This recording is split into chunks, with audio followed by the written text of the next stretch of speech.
Ressurreição.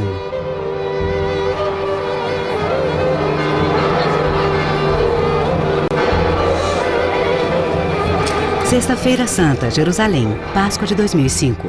How do you explain a movement that has its start with someone who undergoes this horrific, humiliating death? No século I, um jovem rabino chamado Jesus de Nazaré foi executado pelos romanos na cidade de Jerusalém. Crucifixion was very common. It was the Roman way of letting it be known that they were the boss.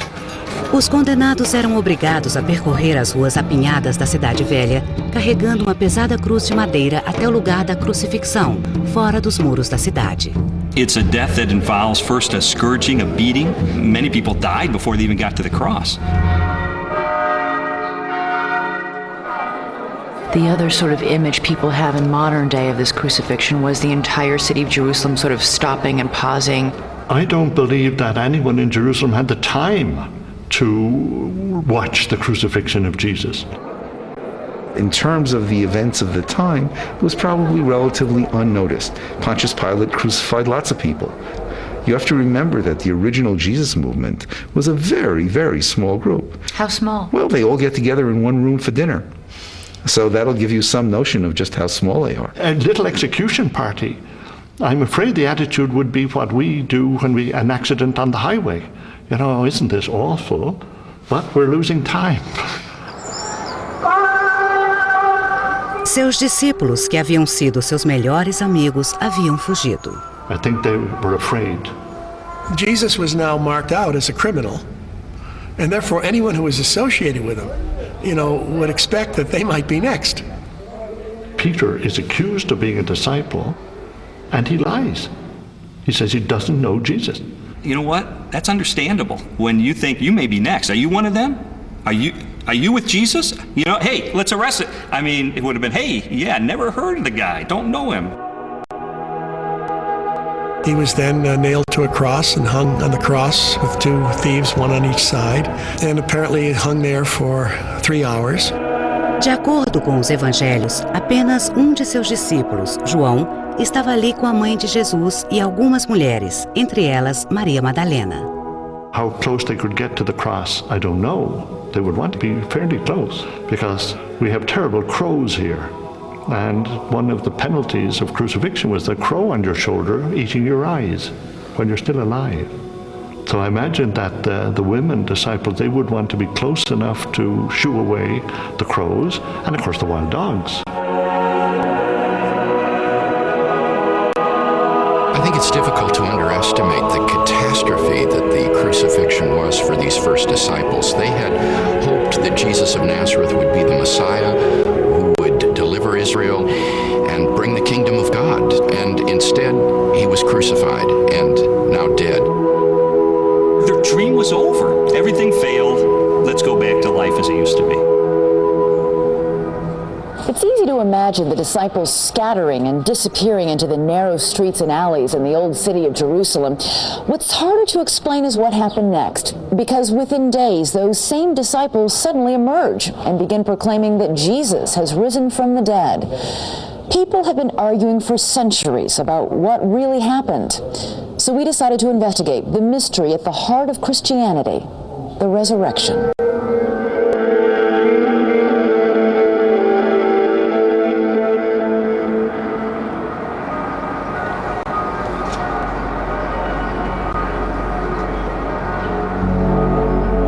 Segundo os evangelhos, após a morte de Jesus, as mulheres o desceram da cruz com a ajuda do discípulo João e de um homem chamado José de Arimateia.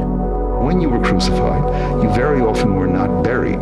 They simply left the body of the person who had been crucified out, and the dogs and the birds finished off whatever was left of the person who had been crucified. O sabat judaico começaria ao pôr do sol e todo o trabalho deveria cessar. Os seguidores de Jesus, todos judeus, deveriam enterrá-lo antes. There would have been great urgency in getting him down off the cross, buried in a tomb as quickly. Yes, definitely. It appears that Jesus was on the cross until about 3 o'clock. Sundown was coming quickly. So they had maybe 2 or 3 hours to figure this out. You get him off the cross. I mean, he's been nailed to the cross. It takes a while to get him off the cross. In the place where he was crucified, there was a garden. In the garden, there was an empty tomb. There they laid him because it was close. Está escrito que a tumba pertencia a José de Arimateia, homem rico que a construíra para sua família. His body is wrapped in linens, and a rock was rolled in front of that tomb.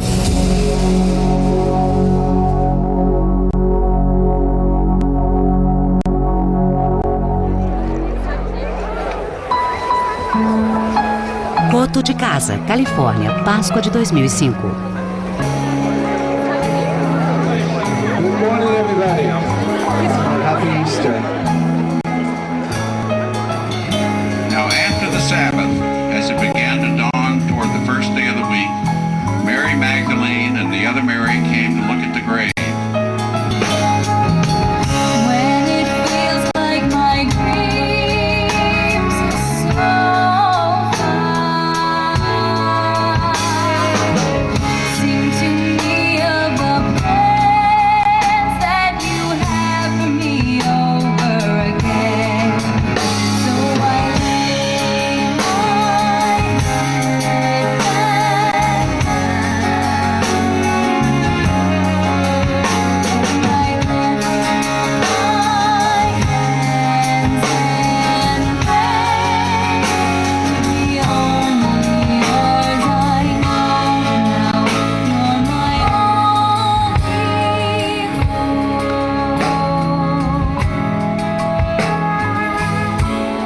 A Bíblia nos conta que 2 dias após a morte de Jesus, suas seguidoras voltaram ao lugar onde o haviam sepultado.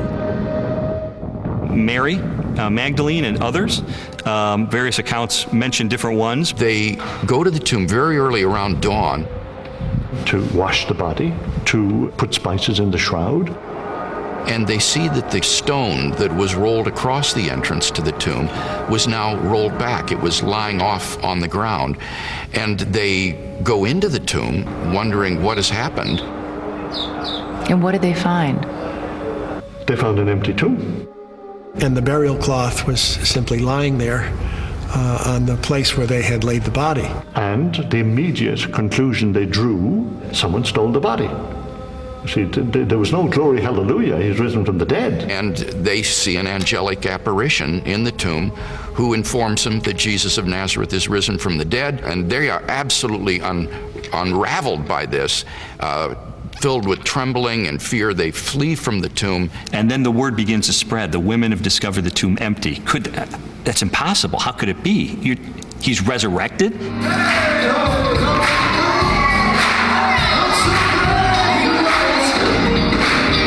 Primeira Igreja AME, Los Angeles, Páscoa de 2005. E há 2 milênios, as pessoas contam a história do que houve naquela manhã.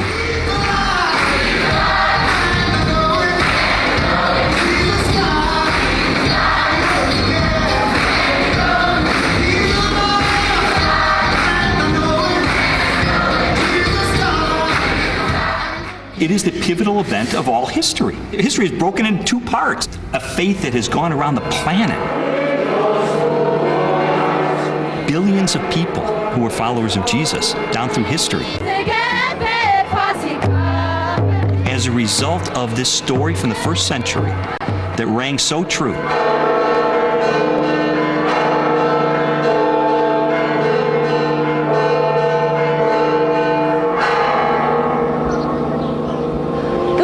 Over there, the Church of the Holy Sepulchre, where Christians believe Jesus' tomb is located.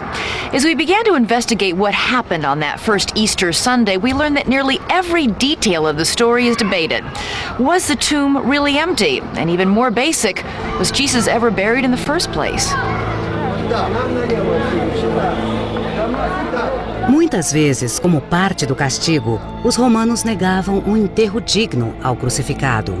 Most people who were crucified were probably put into large burial pits. Isso levou muitos estudiosos a suspeitar que toda a história do sepultamento de Jesus foi inventada pelos evangelistas décadas depois. I think that his women followers would have looked for his body. I think they were unsuccessful in finding the location of his body because I think Jesus was probably buried in a criminal's grave that would have been a large pit for a large number of people. Nós conversamos com estudiosos judeus sobre a história de Jerusalém no século I. Some people argue that Jesus died and was thrown into a common grave with criminals. I'm not sure that we can settle any of these questions with the sort of certainty we would like.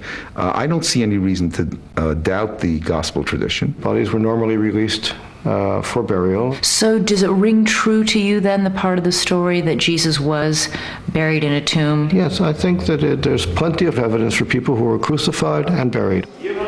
Seria fácil provar que Jesus teve uma tumba se alguém soubesse onde ela ficava.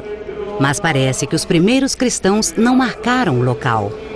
Há 2 lugares diferentes onde se crê estar o túmulo de Jesus: a grande igreja do Santo Sepulcro e um lugar menor, chamado Jardim da Tumba, um pouco mais distante. Jesus died around about 3 o'clock in the afternoon. O lugar foi descoberto em 1850 e agora pertence a protestantes ingleses. They bought it because they believed that it was the garden that was owned by Joseph, who came from the village of Arimathea. They believed that this was once Joseph of Arimathea's garden. Yes. No jardim há uma grande caverna artificial feita para servir de sepultura. And the New Testament says Joseph gave to Jesus a new tomb. Os guias dizem que os homens ricos de então, como José de Arimateia, tinham túmulos assim. And where would the body be laid? Well, the body would be laid over here. After Jesus was washed, his body was washed, the stone was rolled in front of the tomb.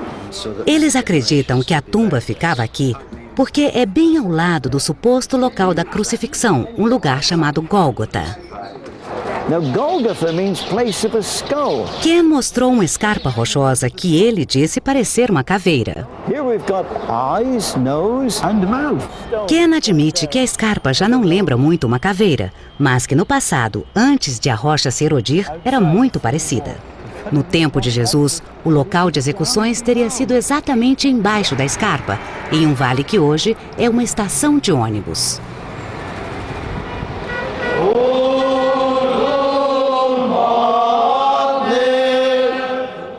Mas a maioria dos cristãos acredita que o lugar da crucifixão e da tumba seja aqui, na Igreja do Santo Sepulcro.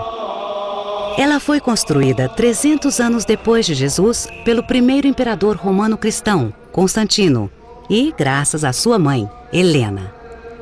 Não havia sinal de tumba quando Helena foi procurá-la em Jerusalém, mas os moradores indicaram o local exato e ela encontrou um túmulo debaixo de um templo romano pagão. That is the tomb chamber where these people are coming out. A singela tumba na rocha foi inserida em um santuário do século XVIII. But now the proof that we have a tomb is in here. A poucos metros dali, há outras tumbas daquele período. Now if you look here, this is part of a 1st century burial chamber. O'Connor acredita que Jesus foi colocado em um túnel secundário, como este aqui, onde se alinham estreitos nichos para os mortos. So this is where the bodies would be laid, basically feet first into... Yeah, and then once the body was inside, it would have been sort of sealed up. Sealed up like this one is. Exactly. Is there a body in there? I have no idea. Hope not. Yeah, me too. But this is... Aqui é possível imaginar como deve ter se sentido o pequeno grupo de seguidores de Jesus quando o enterrou. E como deve ter sido estranho e assustador achar a tumba vazia no primeiro domingo de Páscoa. Isso nos remete de volta à grande questão. Was the tomb empty?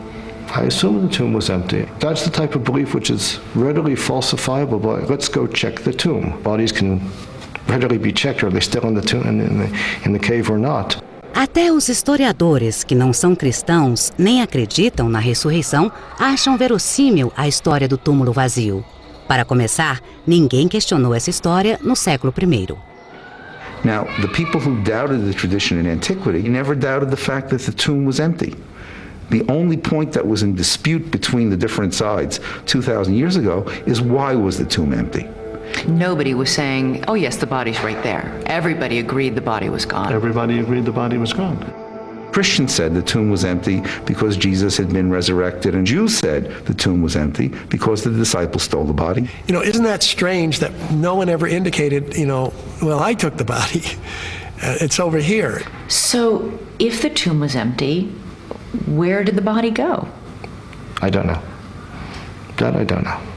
It's discovered that the body is not there, and that's a point of major importance. That's where it all begins. If the body had been discovered, there would be no Christian church today. It would have died out as a little sect in the Judean wilderness probably, and everybody would have laughed about a crucified criminal being the Son of God. Come on. Mas mesmo com boas razões históricas para acreditar que houve um túmulo vazio, isso significa que Jesus ressuscitou dos mortos? Você saberá o que os estudiosos disseram assim que voltarmos. These men who were terrified, who were hiding, now stood up boldly.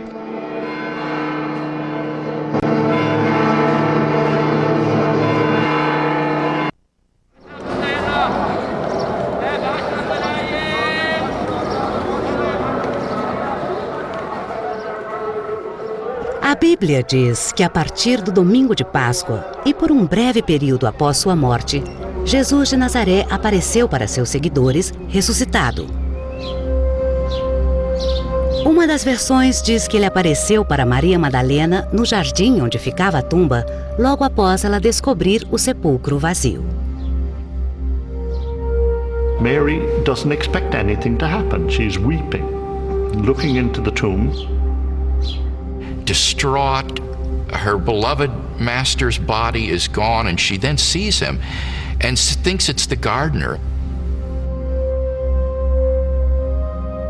And Jesus just turns to her and says, Mary. And she recognizes his voice, it says, Rabboni, teacher, and falls at his feet in worship. I think this is one of the tenderest moments in the resurrection appearance stories.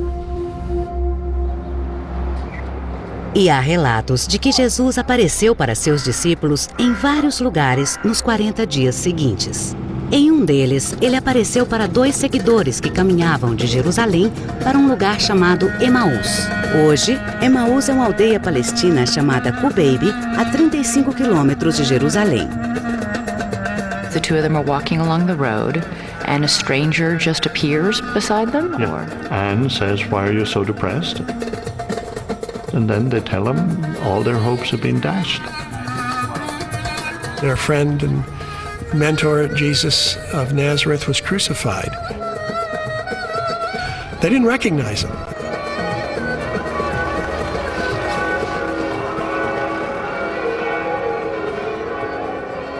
The three continue talking and walking for some time, and it isn't until they stop for something to eat, to break bread, that the disciples recognize the stranger is Jesus. There's a church here in Kubeib commemorating the story. Será que isso tudo é fato? Os historiadores discordam sobre o quê, mas todos concordam que aconteceu algo tão poderoso que convenceu aqueles que conheceram Jesus de que ele havia ressuscitado. E a maior evidência disso é que os discípulos que abandonaram Jesus mudaram drasticamente. They weren't at the foot of the cross, but then within a week, 2 weeks, they are out preaching in public. These men who were terrified, who were hiding, now stood up boldly in Jerusalem, where Jesus had been publicly executed, proclaiming his resurrection. And these early disciples were willing to go to their deaths, and some of them did die for the truth of this message that they proclaimed. I think there can be no doubt that the earliest disciples sincerely believed that God had raised Jesus of Nazareth from the dead.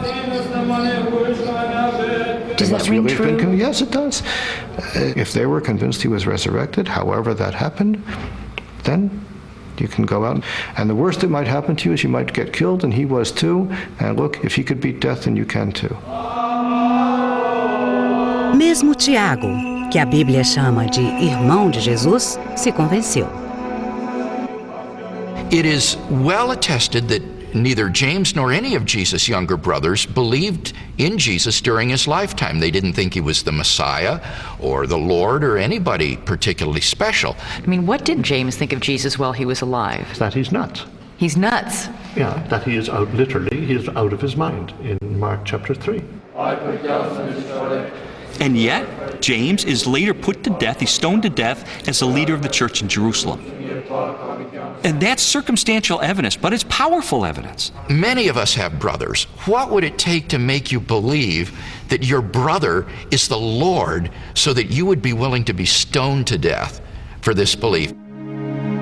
O apóstolo Paulo, que conviveu com os discípulos de Jesus, disse claramente que eles haviam visto Jesus ressuscitado.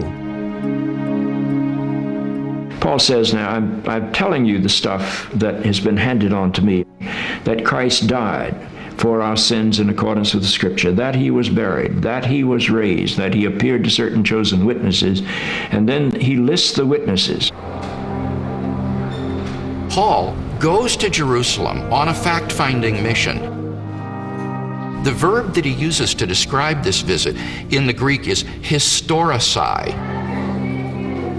The word means investigative, to investigate. So Paul is saying, I met with James and I met with Peter and I investigated this. And he spends 2 weeks with Jesus' chief disciple and with his younger brother, both of whom, he says, saw Jesus risen from the dead.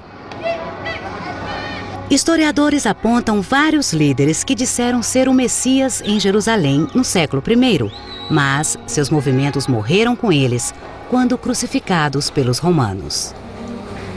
There were lots of crucifixions. There were lots of people who claim in one way or other to be redeemers of the world. The people who crucified Jesus and who wanted him removed were almost certainly working on the assumption, which is if you have a movement like this and you get rid of the leader, eventually the movement collapses. Didn't that happen, in fact, in many cases? Sure. A lot of people were crucified and their little movements died with Sure, them. it normally works. In other words, the usual course of events is you get rid of the leader. Maybe it takes a generation, maybe it takes 2. Sometimes it may take several hundred years, but eventually the movement does collapse. What makes the Jesus story so interesting and so different is that the usual expectation that the movement will collapse did not take place. Mas se algo aconteceu logo após a morte de Jesus, o que foi? Ele fisicamente ressuscitou dos mortos? Veremos essa questão quando retornarmos. So what do you think happened inside that tomb on that first Easter Sunday morning? Well, I think the simplest version is that there's a body in a shroud, and you notice that he's struggling to get the shroud off.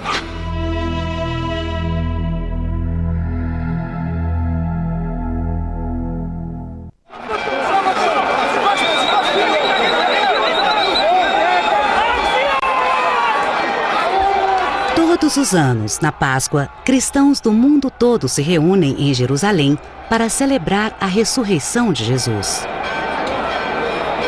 Para essas pessoas, a ressurreição é um fato. Nós sabemos que essa crença remonta aos primeiros discípulos, as pessoas que conheceram Jesus. Mosteiro Etíope, Jerusalém, Páscoa de 2005. Alguma coisa aconteceu para convencê-los. Mas o que foi? There is no description of the resurrection in the Gospels. We don't really know what it actually looked like. There's no account of what actually happened in that tomb. Jardim da Tumba, Jerusalém, Páscoa de 2005. The first question is, do you believe in the resurrection? My answer is, if you don't, you're not a Christian. But that's the easy question. The second question is, well, what do you mean by the resurrection? That's where the difference of opinions come in. Jesus died and rose again. Jesus se levantou fisicamente do sepulcro ou seus discípulos tiveram alucinações? Primeiro, nós falamos com aqueles que acreditam que o corpo de Jesus voltou fisicamente dos mortos. I think something must have happened in those moments, a flash of light, a flash of energy, a flash of radiation. So what do you think when you imagine what happened inside that tomb on that first Easter Sunday morning? What would you have seen if you could have been inside? Well, I think the simplest version is that there's a body in a shroud, and you notice that he's struggling to get the shroud off. He just sits up? Just sits up. And took off the grave clothes and unbound himself. He would have been bound on the wrist and the ankles with a cloth and probably a jaw band around the head. And he probably would have literally got up and shed these grave clothes and walked out of the tomb. So do you think that when Jesus emerged from the tomb, could we take a picture of him if we had cameras in that day? Would he cast a shadow? Could you bump into him? I would think so. He would sound like a normal person. He would feel like a normal person. He would smell like a normal person. Well, I don't know about the smell, but he would look. He would be palpable. He would be physical.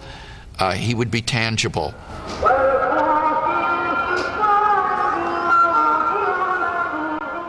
In fact, the Bible seems to go to great lengths to show that the resurrected Jesus is a physical being and not some sort of vision. In another account, those two disciples from Emmaus return here to Jerusalem to tell the other disciples that they have seen the risen Jesus. While they're talking, Jesus appears yet again to all of them. Some of the disciples are scared. They think they're seeing a ghost. But Jesus assures them that he is real, flesh and bone, and then he sits down to eat fish with them. He says, "Do you have anything to eat?" And they give him a piece of broiled fish, which he then eats. A number of stories emphasize the physicality. It is not a spirit, it is I myself. Touch me, feel me, give me something to eat. O discípulo Tomé apareceu no jantar, mas Jesus já havia terminado de comer o peixe e desaparecera. He doesn't believe it when people tell him that he's back from the dead. Yeah, right. He's asking the questions we're asking today, about whether this could have happened. He wants empirical evidence. Jesus appears to him and challenges him to put his hand in the spear wound in his side, to put his finger in the nail hole in his hand. He just falls on his feet and says, "My Lord and my God." Well, then what happens when he disappears? Does he just vaporize? Or, how does, when you really... Well, you're asking me to speculate now, and I would simply say it seemed as though Christ in his resurrection body had the ability to step in and out of this four-dimensional space-time continuum at will, that he could simply exit this dimension at one point and then step back into it at another point without traversing the distance in between. This means a body that is certainly recognizable, but again, it has a spiritual nature in the sense that it can pass through walls, in addition to eating fish and honey, as he did before the disciples, in addition to having some kind of tangibility. Now, we're not, of course, acquainted with that particular dimension of reality yet.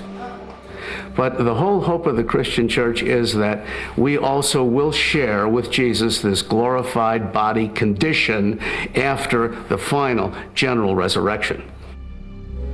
Essa ideia de ressurreição física não era tão absurda para os judeus do século I. Muitos acreditavam que ela ocorreria, mas no final dos tempos, quando os justos seriam ressuscitados. A imagem do que isso significava está descrita no livro de Daniel. That resurrection is supposed to be truly, physically returning with your body, warts and all, as it were, back to this earth. The ground opening up and people coming up out of their tombs and living again. The body will be reconstituted? Body reconstituted, put back together. How does God do such things? God can do lots of things. He can do that too. And modern scholars who have trouble with that simply aren't putting themselves in the mentality of these first century Jews, because that's what a resurrection meant. People who say, well, the laws of nature, they can't be broken. How do we know what the laws of nature are?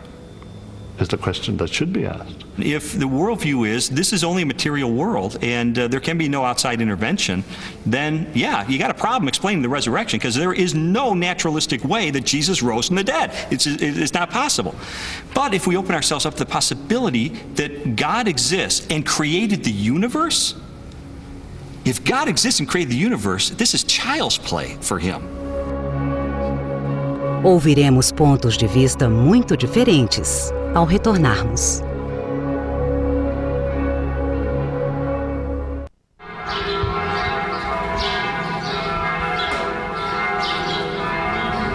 Ninguém sabe onde os discípulos de Jesus se esconderam para tentar entender as coisas após sua morte.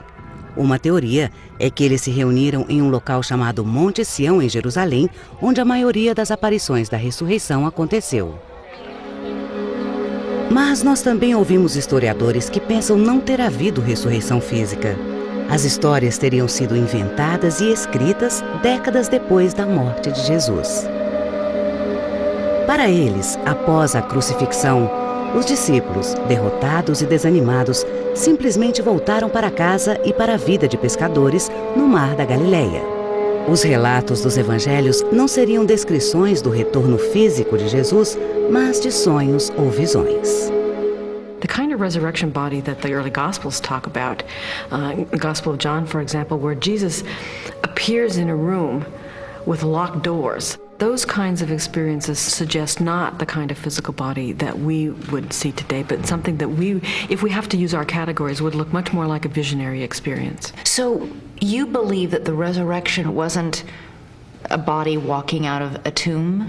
Well, as an historian, if I start looking at the first accounts, they actually come to us in the letters of Paul, not the Gospels, because those are the earliest texts we have.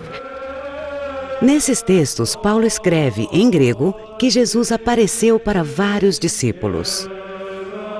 And the word in Greek refers to some sort of a vision.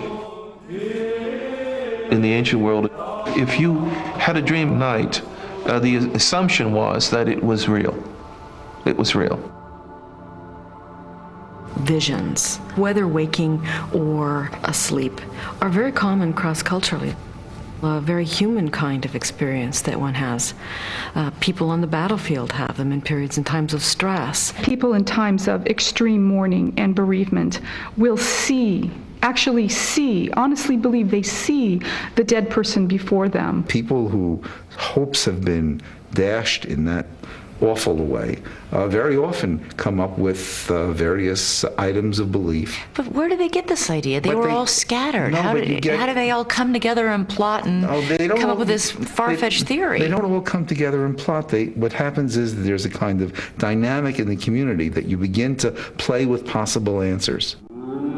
Esses estudiosos acreditam que Jesus teve tanto impacto sobre seus seguidores que, quando começaram a vê-lo em sonhos e visões, acreditaram que ele ressuscitara. No século I, era frequente recorrer ao sobrenatural para explicar experiências profundas. In the ancient world, you think mythically. If something is meaningful and real to you, you reach for myth. What does that mean? It means that the heavens are involved. The earth is involved. People have post-mortem visions of Jesus. They interpret those visions in terms of resurrection. You think it's possible that as a group they managed to convince themselves that maybe they had seen Jesus? See, I find that very difficult to believe. I cannot imagine they're all sitting there in despair and they say to one another, why don't we think happy thoughts and imagine that he has risen from the dead? And then we go out and stick our necks out. No, I would say that I don't believe that kind of power, and that's what it was, just enormous amount of power, could have come out of nothing. Shelby Spong acredita que houve uma ressurreição, mas não física. Como muitos outros, ele considera que a ressurreição foi um evento espiritual. You know, I think it's real. I think it took place in Galilee. I think Peter stood in the center of it. I think it has something to do with the breaking of bread. He was made known to us in the breaking of the bread. I don't know exactly what that is, but it is clear to me that there was something that opened their eyes to see a dimension of reality that I believe is beyond the boundaries of normal. Aqueles que acreditam que a ressurreição foi espiritual têm teorias distintas sobre seu significado, mas todos dizem que ela desafia as leis da física. The Christians believe that Jesus rose from the dead into a new form of existence. If they had digital cameras in those days and they tried to take a photo of Jesus, so, you know, get over there with Peter, would you stand with Mary Magdalene? This would make a great shot. I mean, no one will ever believe this. You take a photo of that scene and you'd get Peter and Mary Magdalene, but not Jesus. Now, does that mean that the resurrection is not real? No. When the Bible talks about body, it really means the person. It's really Jesus, but he is not in what we would call a physical body, something that could be measured, put clothes on, go back to work, and so forth. So all this focus on did the body actually rise out of the tomb and walk out and talk to Mary is a distraction. If you have that, then all you have is resuscitation. Resuscitations happen all the time. It's good news for the person, I guess, coming back to life. It's good news for their friends. But it's not the birth of a world religion. I believe that what happened to the earliest Christians was an infusion of power, something that we call religious experience, a sense of being empowered by a force that came from outside themselves and that gave them capacities that they didn't previously have. But I think they saw in the life of this Jesus this profundity of love that would not stop loving even when it was crucified. And that was the power that finally said there's something about love that cannot die.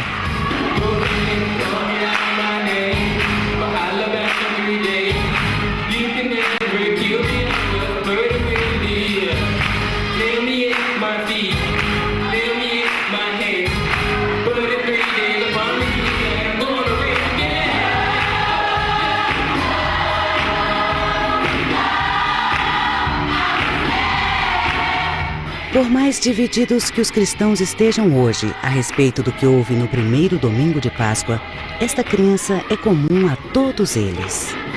Suffering and death are not ever the last chapter. The power of life and goodness and hope are stronger than these. Ao retornarmos, falaremos de visões da eternidade.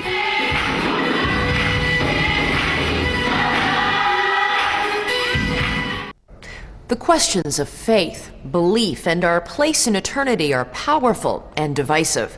The way people have answered those questions has shaped the course of history. 2,000 years ago, a group of 12 disciples believed they had found the answers to those questions in the risen Jesus. Today, nearly 2 billion Christians around the world continue to be caught up in the force and the power of their experience.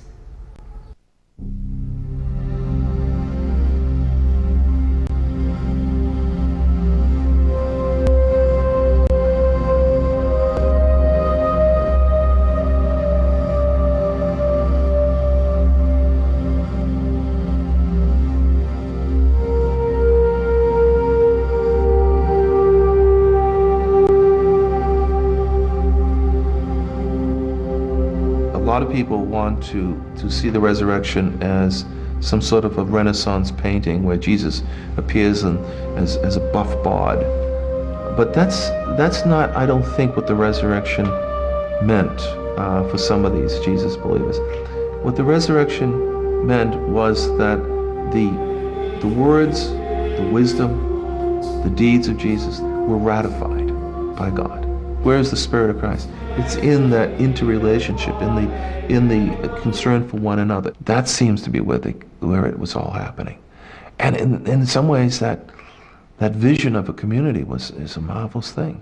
Do you think it's a good thing to have a debate, a dialogue about the resurrection? Some people consider it so sacred. Oh, no. This is the greatest controversy of history. There are limits to our knowledge.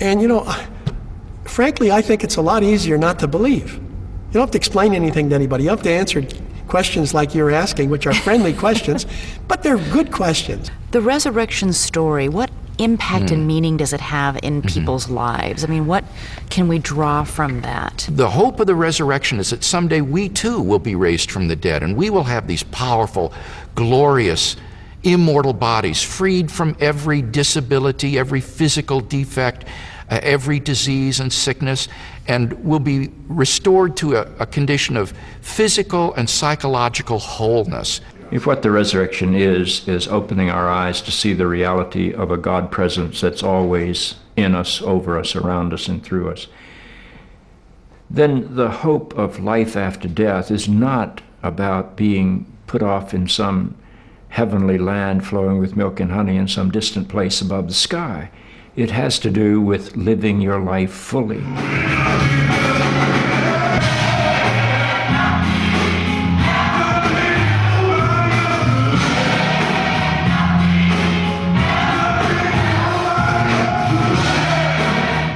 And with it, what I think is an eternal dimension of life. Now, I believe in life after death, and I believe in life after death because I believe that God is eternal. And I believe that I have a living relationship with this God. So I share in this God's eternity.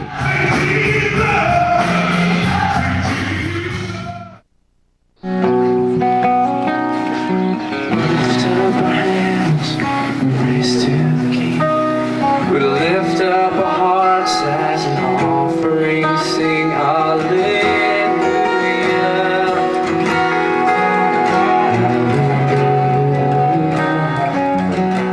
Folks, I don't know why you're here.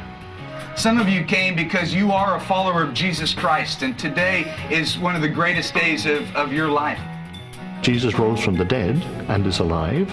The resurrection is a fact, and so life after death is a fact. We are celebrating death vanquished by the empty tomb. When someone comes up and says, well, how can you believe that stuff?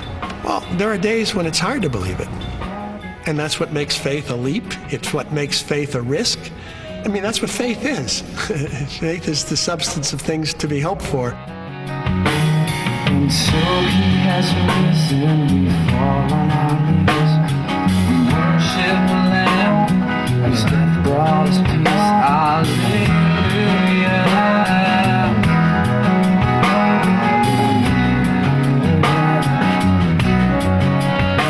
Life after death means to give your life away, it means to give your love away, it means to give your being away so that other people can live and love and be. It gives me reason to get out of bed every day. It allows me to be a better mom to my kids, a better wife to my husband, because I know there's something bigger than here.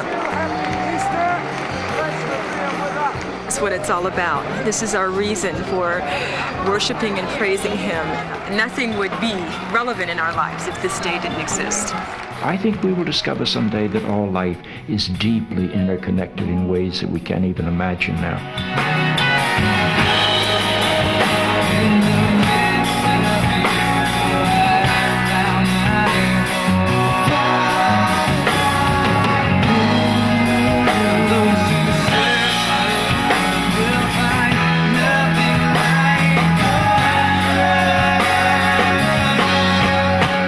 Today we celebrate the fact that Jesus defied the odds, that Jesus came back from the grave.